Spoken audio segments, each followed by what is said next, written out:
So, good evening, everyone. Once again, I am Kizia Isabel Calzado, your lecturer for professional education. So, in today's meeting, before anything else, of course, I would like to introduce myself first.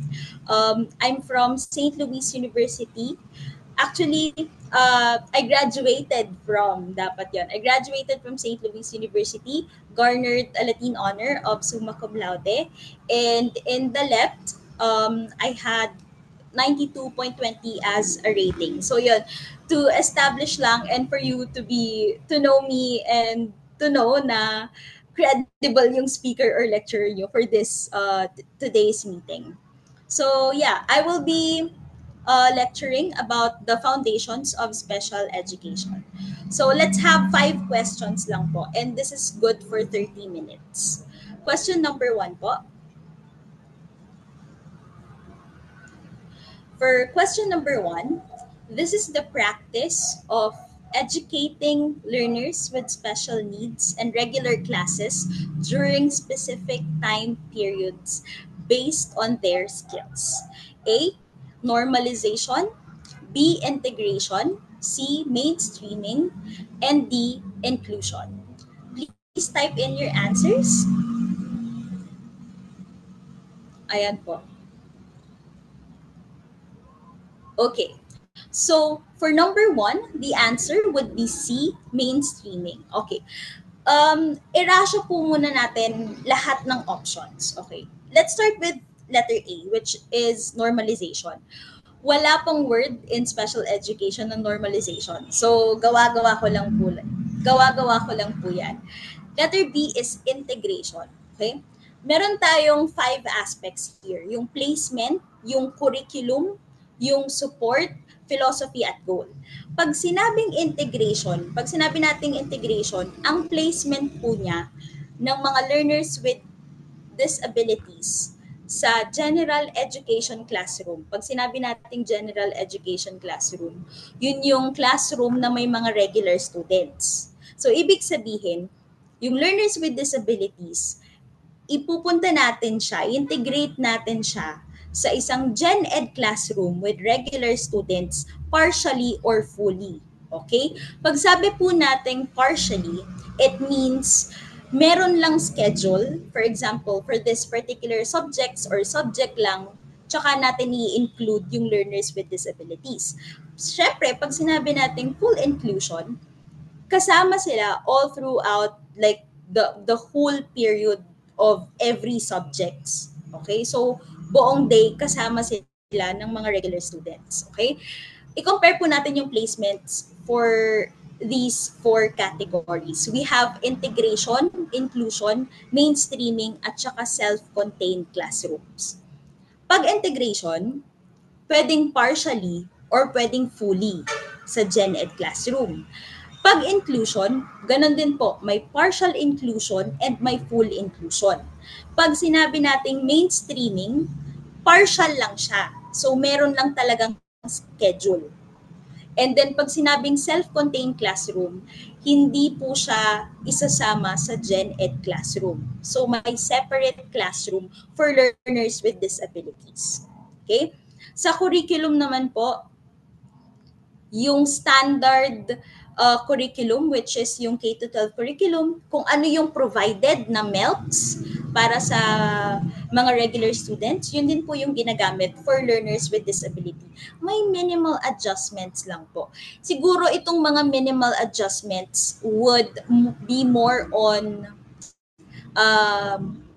accommodations. Siguro they will be guided by the teacher, but not fully guided, wherein uh,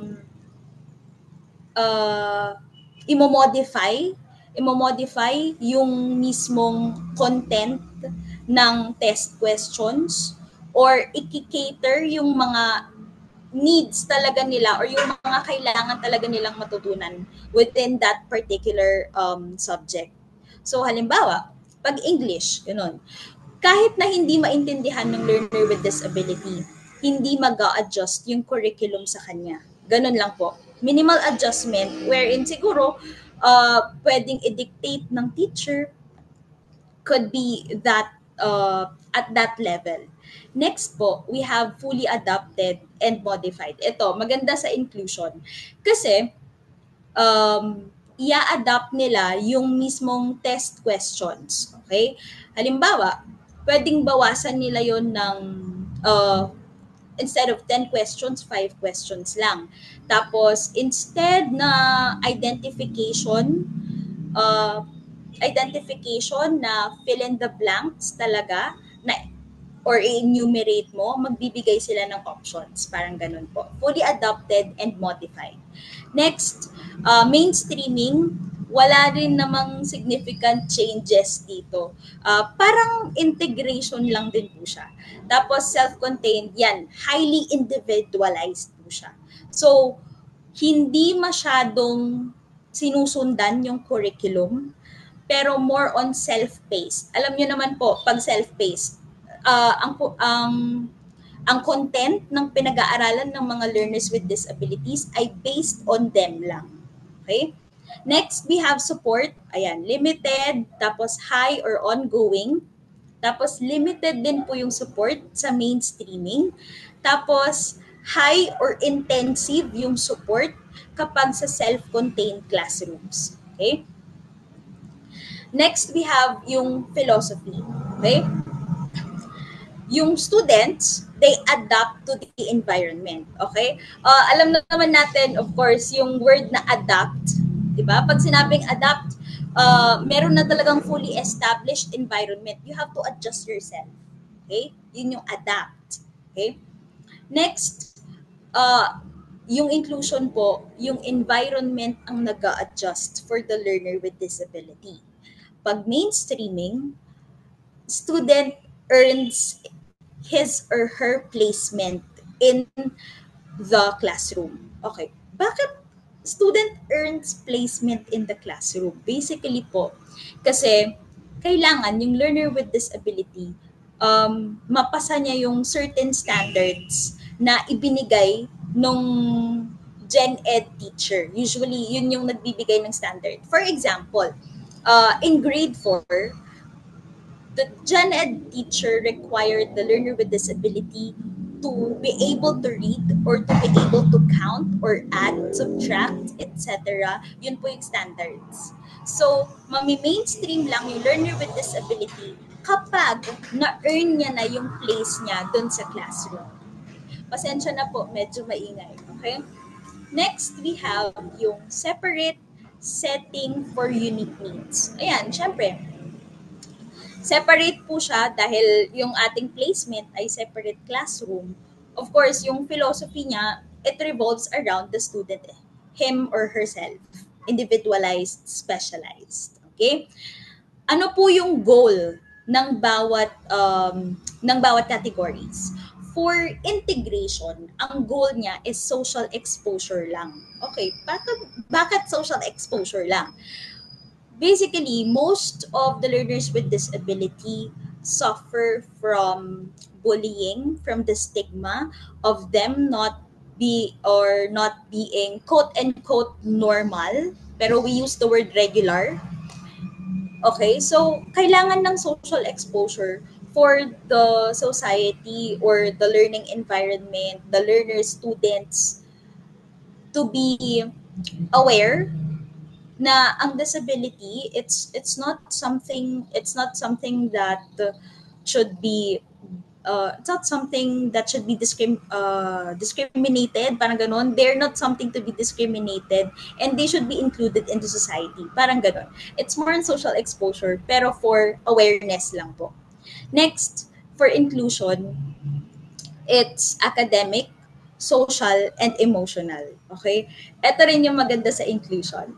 Actually, sa K-12 curriculum po natin, we strive for inclusion or inclusive education. Because before, we established SNED programs. Ito po, pinaka-important highlight or information in SPED na before, it was self-contained. So, learners with disabilities are instructed or educated in a separate classroom. Pero ngayon po, because of the, I think kasama din po kasi yan sa SGD or yung Sustainable Goal Development natin na sa education kailangan magkaroon ng inclusion or inclusive education. So yung learners with disabilities kailangan kasama na nila yung regular peers nila as much as possible. Okay? So, ayun, sa inclusion, ang goal nila ay academic, social, and emotional. Okay? Next sa mainstreaming, academic po siya, more on academic, pero limited lang yung integration. Okay?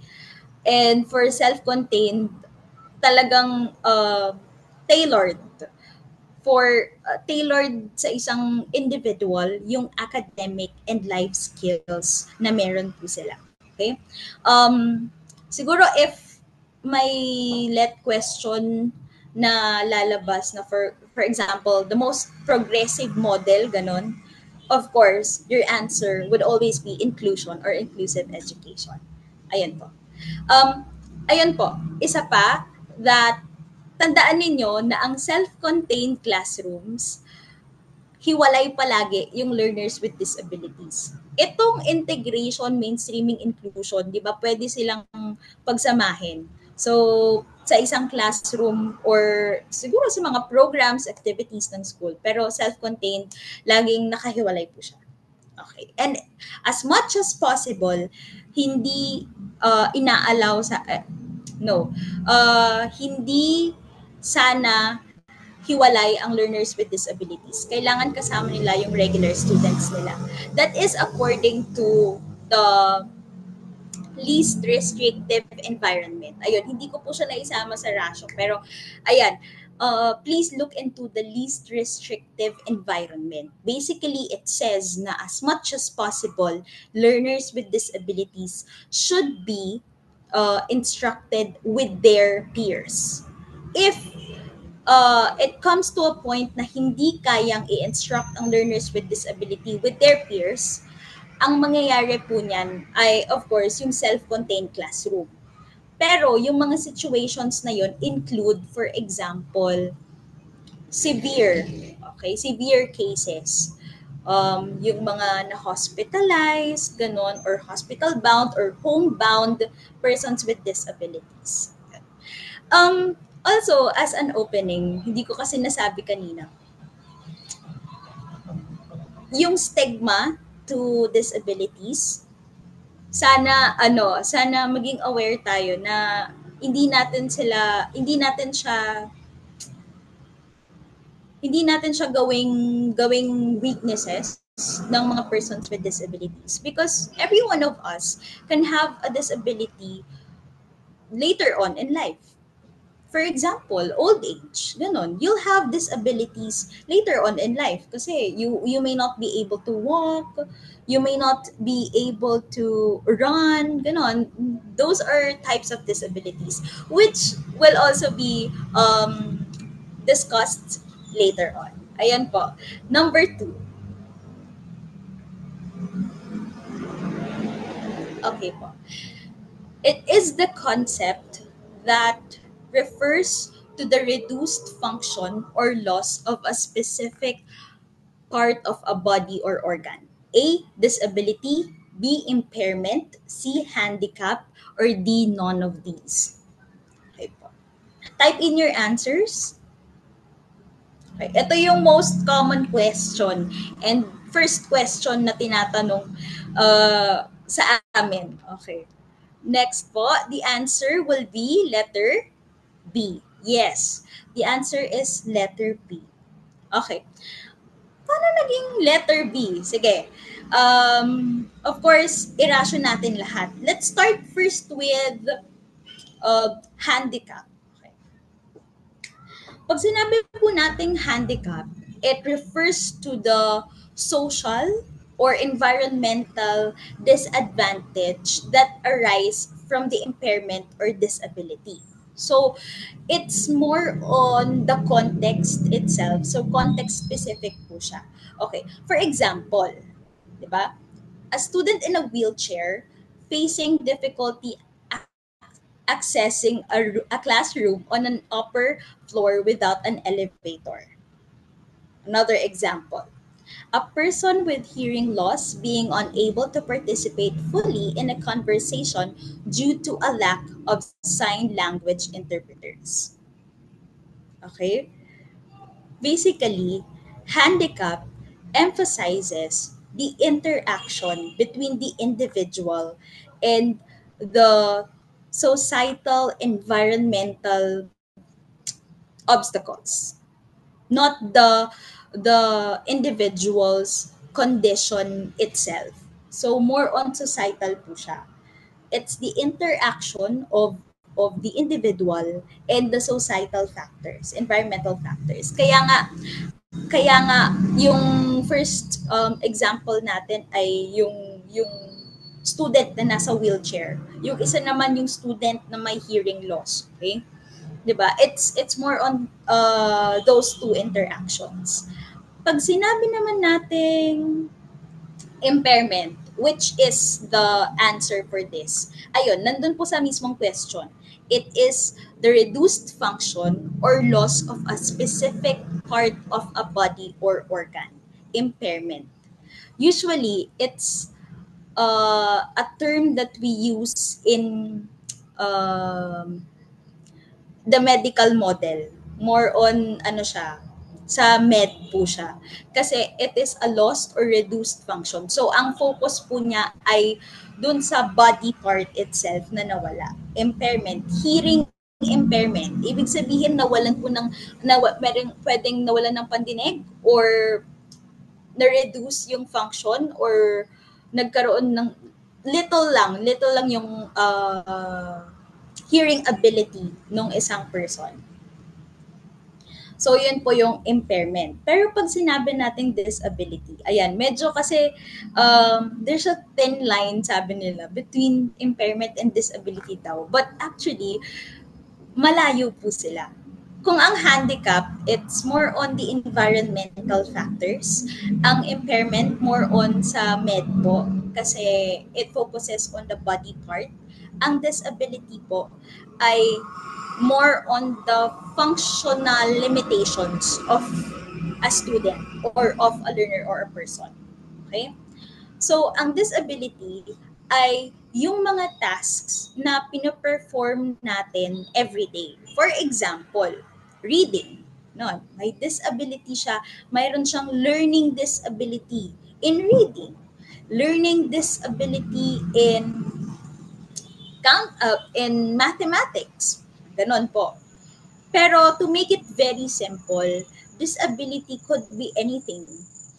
For example, lifting the paper, lifting the glass, ganon. It could be actually anything. Okay? Basically, yun lang po yung distinction nung tatlo. Okay? So, ang focus ay sa ng impairment, medical or physical condition. Sa disability po, functional limitation. Okay? Yung mga everyday nating ginagawa, hindi natin magawa. Okay?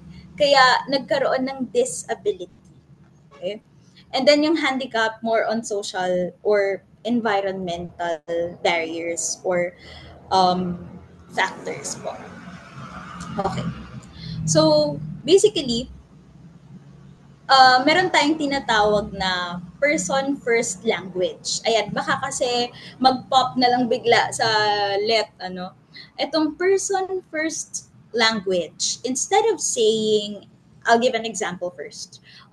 Instead of saying autistic child, you should say a child with autism.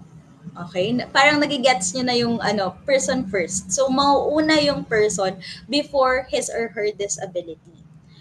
Kasi, syempre, it actually, it's making the person or it's making you focus on the disability of the person rather than the person, him or herself. Basically, yun lang po yun. Actually, marami pa rin pong SPED professionals, kahit mga SPED teachers, na gumagamit ng autistic child, autistic learner. While it's okay, kasi we know naman and we are cultured enough. Ayan, ginamit na yung millennial term. No? We are cultured enough to use that. Pero we encourage also the person first language kasi tumataas na rin po yung parang yung intellectual capacity ng ating generation. So, might as well ride on and use it as an advantage, especially in special education po. Yeah.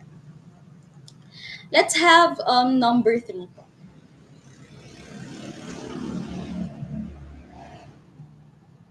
Okay. So, for number 3, Teacher Yoricel prepared an exam for her learner with dyslexia using a text to speech tool that could read the questions to the learner. What do you call this type of adaptation? Okay? A. Modification. B. Transfiguration. C. Accommodation. And D. Instrumentation. Ayan po. Please type in your answers.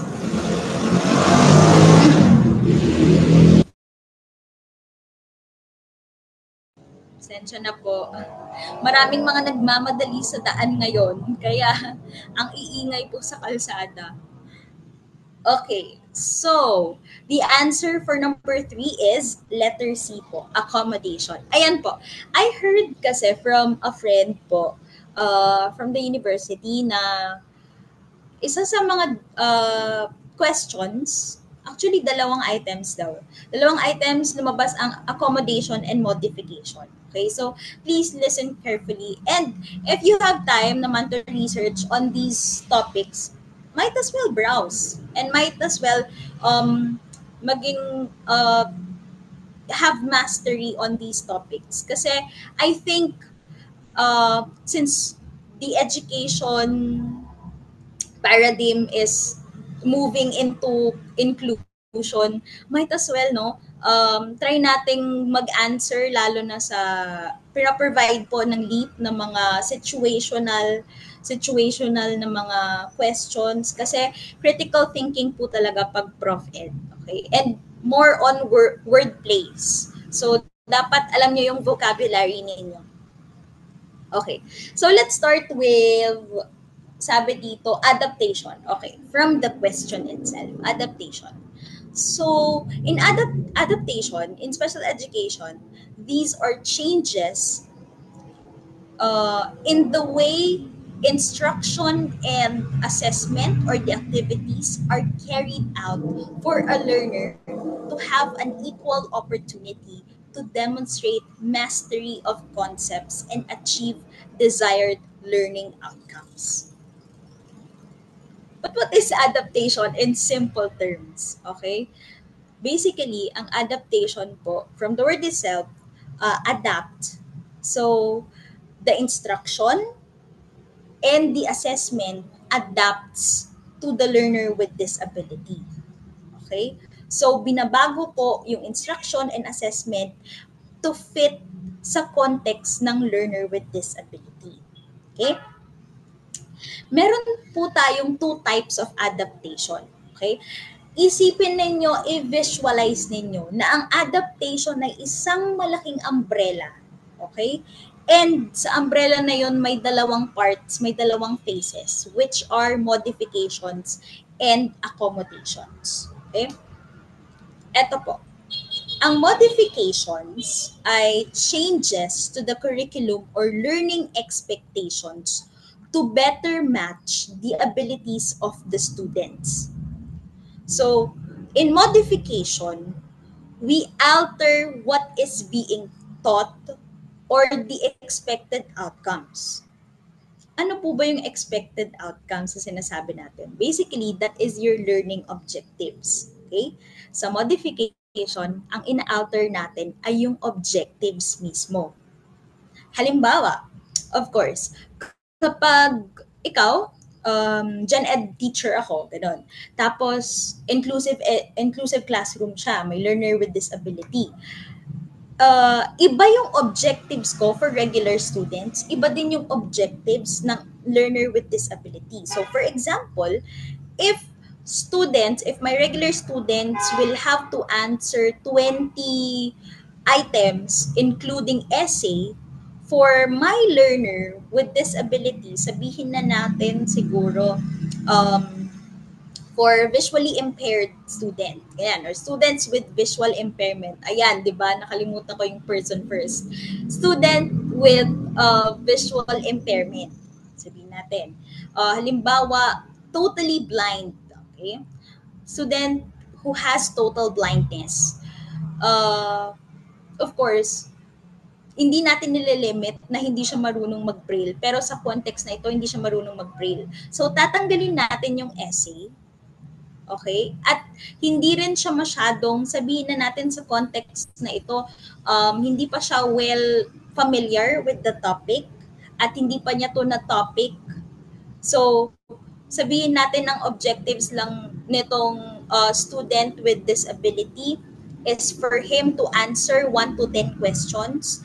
Pag regular students, to 20 questions, pwede po yun. That's modification. Kasi iniba na natin yung objectives. Yung objectives nila parang may critical thinking na. Yung sa learner with disability, wala pang critical thinking. Yun yung modification. Basically, tandaan ninyo, content, learning objectives, modifications. Okay?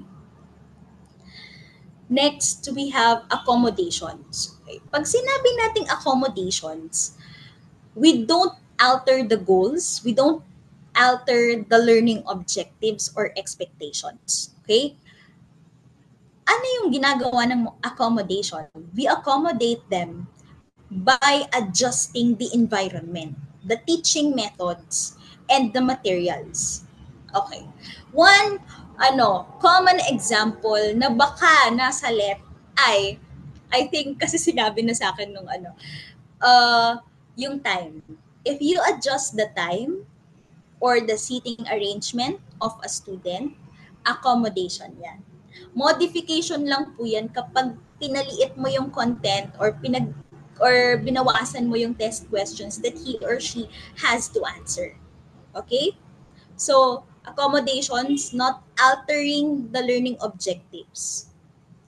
We adjust the environment. Okay? The environment adapts. Ano pa bang accommodations yung pwede? For example, instead of writing, they could type it in sa computers. What else po? Ayun, instead of time, sa time po, sa pwedeng placement. So, for example, if they can go to school, syempre, you as a teacher can go to the hospital kung nasa hospital sila or nasa home sila. Ganon. Or pwede rin po yung mga assistive devices. Ganon. Instead, yung mga braille, ganyan. Or recordings, ganyan. Nakalagay po yan under accommodations. Okay? So, modification, accommodations, both under the adaptation.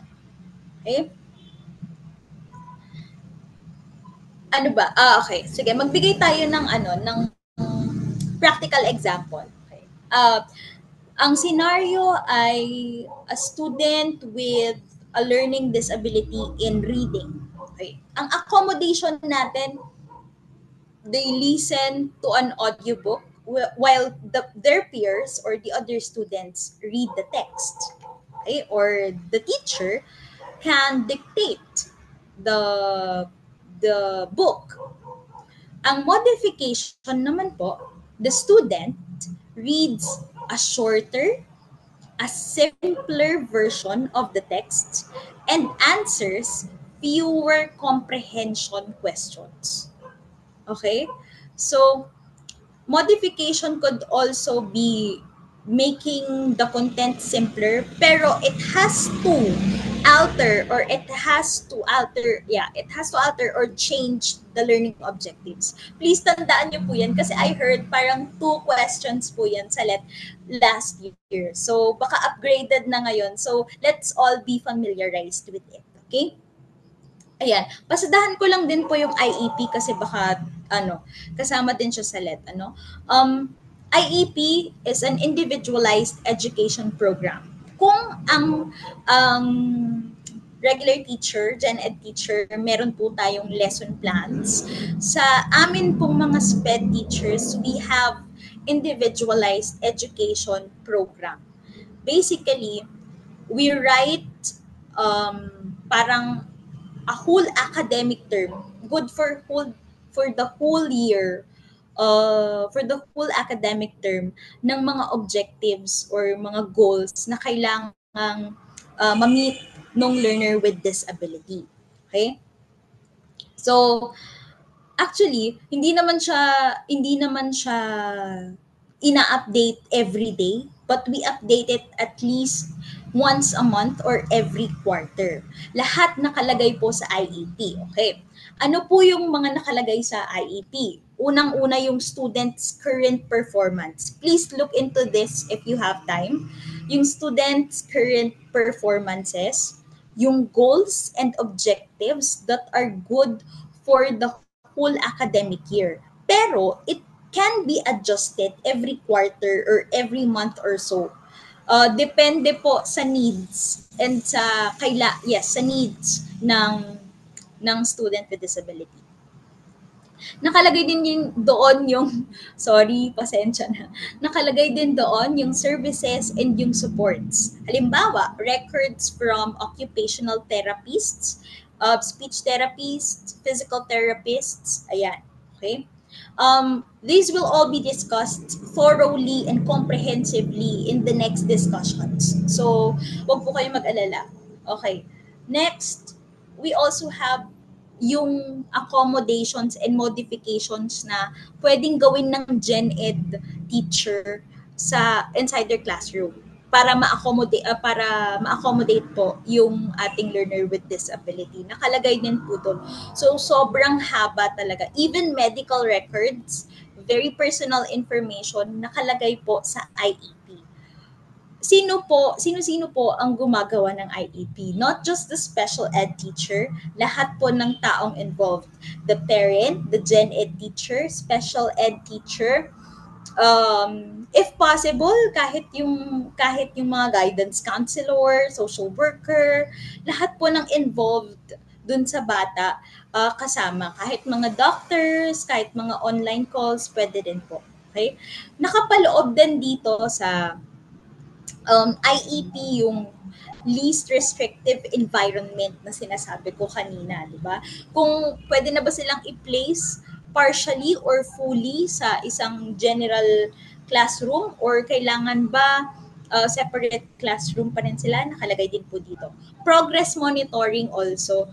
Pag sinabing progress monitoring, syempre yung progress ng bata for every quarter, usually for every quarter po namin yan ina-update. Tapos, yun, transition plan. Yun po kasi yung transition plan, those are for learner with disabilities aged 16 pataas. Okay? So, ito po yung parang pinaka high school nila. Ganon. Kumbaga parang this is elementary tapos pupunta po silang high school yung transition. May mga cooking na rin kami dyan, gano'n. Depende po sa gusto ng bata. Pero pwede ring academic na pupunta talaga sila sa mga high schools. Okay. So, ayun. Remember na it's for a year. Okay? So, it can be updated, the IEP. Okay. So, next question po, number 4. Ayan. Which among the following policies state that the core principle of the K-12 curriculum is inclusion? Yan, very updated po. A, is it RA number 7277? B, RA number 9442? C, DepEd Order number 72 series of 2009 rather.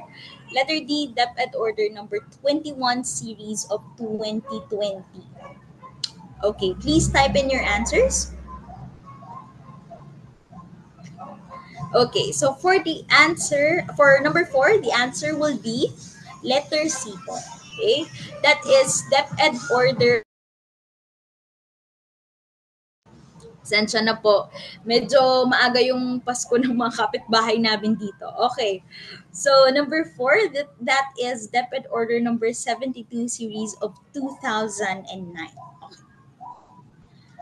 Ito po yung very brief lang po ito and one of the most important legal bases ng special education sa Philippines. Let's start with the Magna Carta for Disabled Persons, which is the RA 7277. Okay? So basically, it supports yung free and appropriate education in public schools, yung integration po ng special ed sa regular school system. Okay, if you notice, ang ginamit na word dito ay integration. Integration po kasi siya before. Okay? Integration, mainstreaming, tapos naging inclusion. Ganun po yung parang timeline niya. Okay? And kasama din po dito sa RA 7277 yung assistive devices, yung services, tapos um, yung other forms of support. Okay? So, basically, ito po yung parang ano,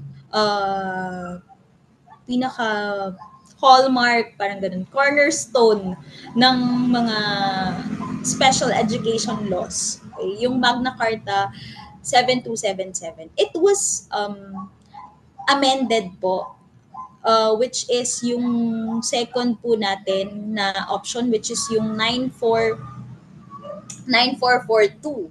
RA 9442. So the 7277 was amended by the RA 9442. What is amended? Okay? Basically, pag sinabing amended, nadagdagan, so may minodify, may change na konde, may tinweak. Okay? Pero, halimbawa, if the question sa let um, if the question sa let ay it mostly pertains to the Magna Carta for disabled persons, eh hindi nyo naman alam kasi kasi yung RA 9442 ay amended naman niya, dinagdagan naman niya, so parang bagong ano na siya, law, ganon. Pero ang sagot pa rin po natin, if Magna Carta for disabled persons ay yung 7277. Ayan. Kasi may confusion din po kami before niyan sa review center. So kung hindi po kayo na-confuse, congratulations. Talagang papasa kayo. Medyo na-confuse kami niyan. So just to make it clear. Okay. Next po, we have Republic Act number 11650. Yan. Basically, ito po ay ito muna, yung title muna, which is yung instituting a policy of inclusion and services for learners with disabilities in support of inclusive education. Okay? Naging law po siya noong March 2022, so recently lang siya. So, ang pinaka-gist po nitong RA 11650 ay sa establishing ng resource centers for special education. Okay? Pag sinabi po nating resource centers, pwede po nating kasama po dito yung special needs education center, mga SNED centers po natin, SPED centers po natin. Sa Baguio meron tayong Baguio SPED Center, ganun. Kahit sa Pangasinan may mga Villasis 1, Central School SPED Center. Yun po yung mga resource centers na kasama dito sa RA 11650.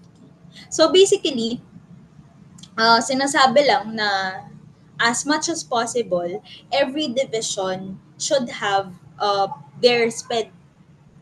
Sorry po. I stand corrected. It should be every municipalities. Okay. So every municipality, there should be a SPED center. Okay. Though medyo malayo-layo pa tayo dyan kasi yung iba nga po wala pang SNED program. But then, we'll get there.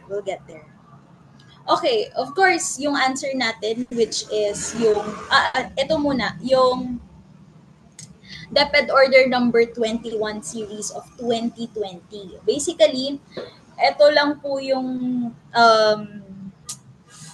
very, very popular siya sa mga research papers nung pandemic. Kasi nung pandemic, nagkaroon ng parang learning gap, especially for learners with disabilities. So, ito yung parang guidelines on how you can how special needs education teacher can still give siguro support, minimal support kasi given the pandemic to the learners with disabilities or children with disabilities. Ginamit natin to nung pandemic. So, pag COVID-19 pandemic po, tapos about learners with disabilities, that would be DO 21 series of 2020.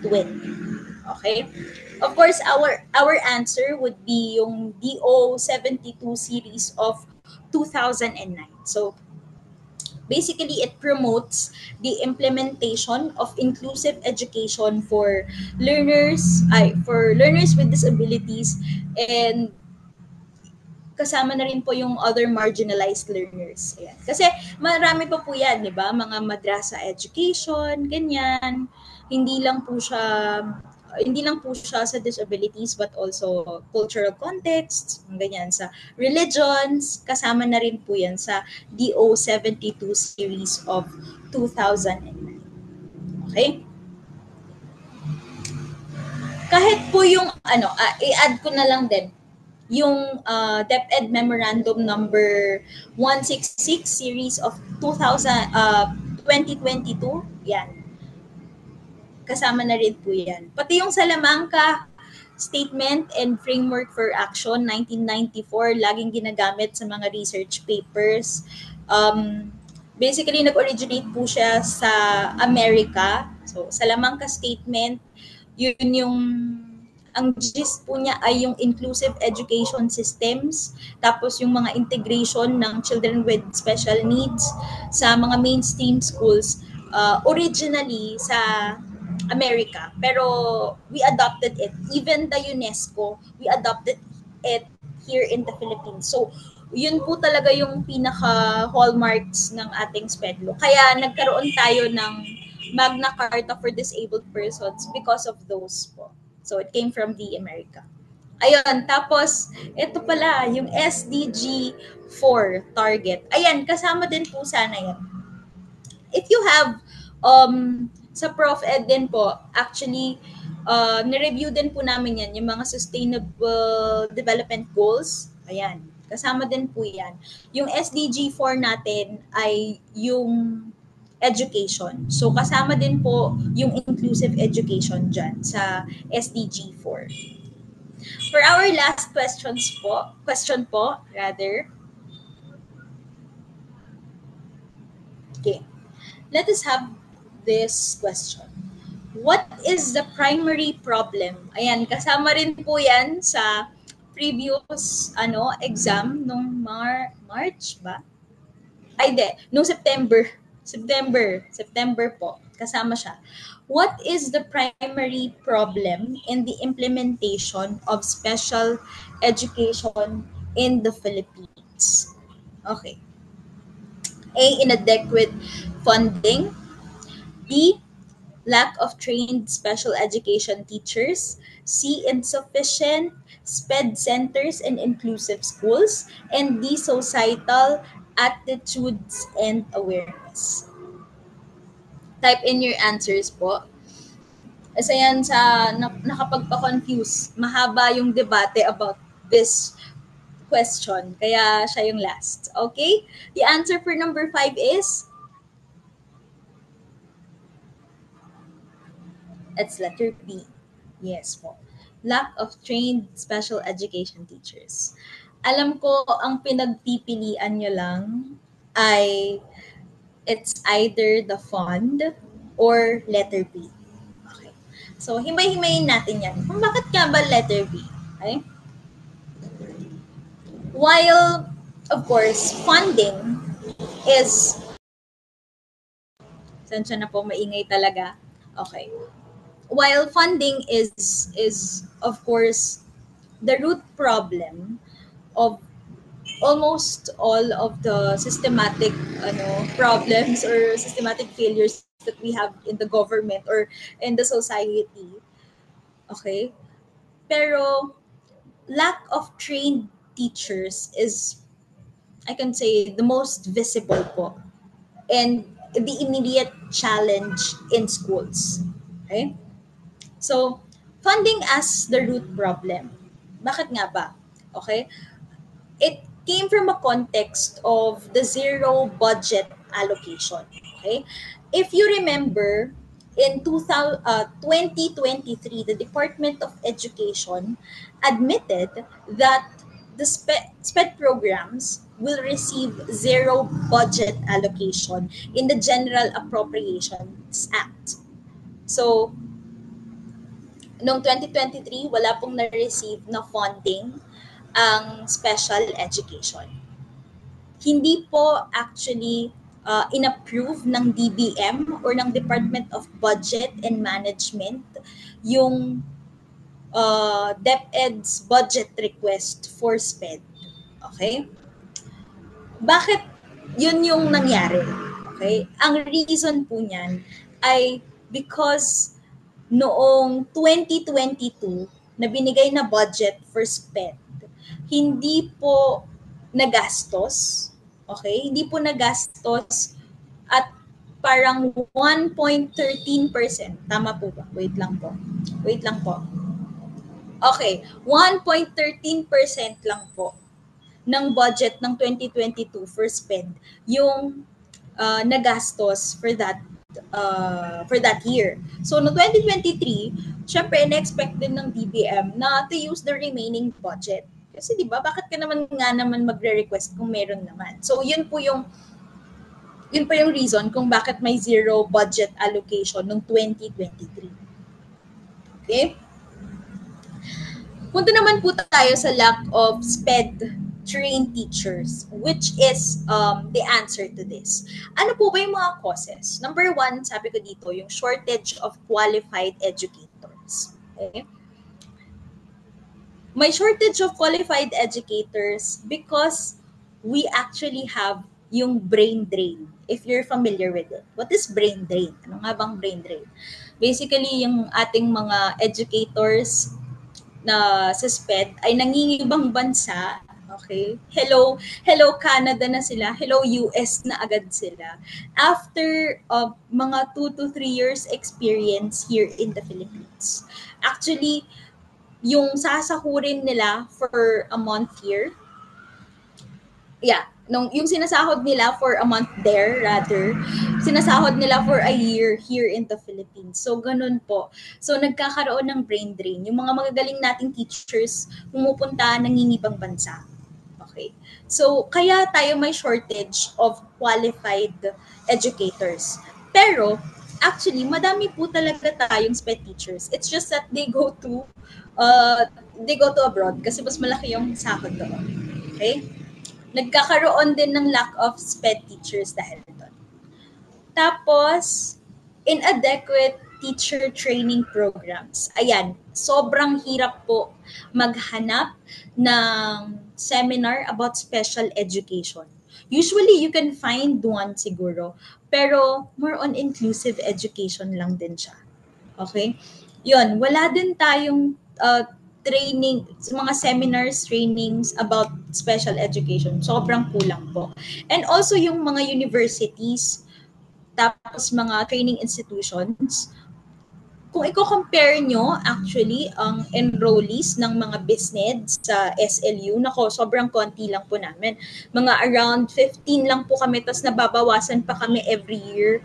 So, in comparison to secondary education or sa BEd na parang 2 sections sila or 3 sections minsan, kami, 1 section, na-integrate pa po kami sa another course. Ganon kaliit yung nag-enroll ng business.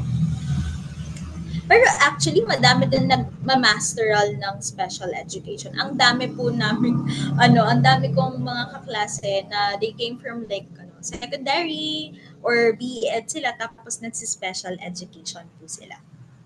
And last, yung overburdened educators. Ayan. Sobrang liit po kasi talaga ng sweldo ng teachers in general here in the Philippines. Lalo na if you're in a private institution. Parang yung tipong you're struggling pa with you're struggling with your everyday finances. tapos parang pamasahe mo na lang yung matitira, ganon. Parang wala na for the things na you want to buy, parang for leisure, ganon, or anything else. Ayun, overburdened educators. Okay. Ayan po. For this question, ang dami po talagang na-confuse kung funding ba siya o yung lack of trained special education teachers. Pero, ang basis ko po kasi dito ay masyado pong general yung inadequate funding. Okay? Masyado siyang general. Parang itong question na to, naghahanap siya ng parang may niche po siya, gano'n. Parang may special lang. So, more on the lack of trained special education teachers. Kasi ito po yung pinaka-visible na problem sa SPED. And yun din po yung laging sinasabi ng mga instructors namin. Nakokonti talaga yung mga teachers natin ng SPED dito. Halimbawa, sige, i-contextualize ko po sa DepEd. Ganun. Sa DepEd, ang dami pong applicants for Gen Ed positions, pero for special education positions, parang konti lang po. At saka usually parang um, sila-sila lang rin. Yung mga nasa DepEd din po, sila din yung nag-a-apply, ganun. Kahit na hindi nila undergraduate yung SPED, parang tinatry pa rin po nilang mag-apply. So yun, I think yan yung lack of trained special education teachers. So ayun lang po for today's lecture.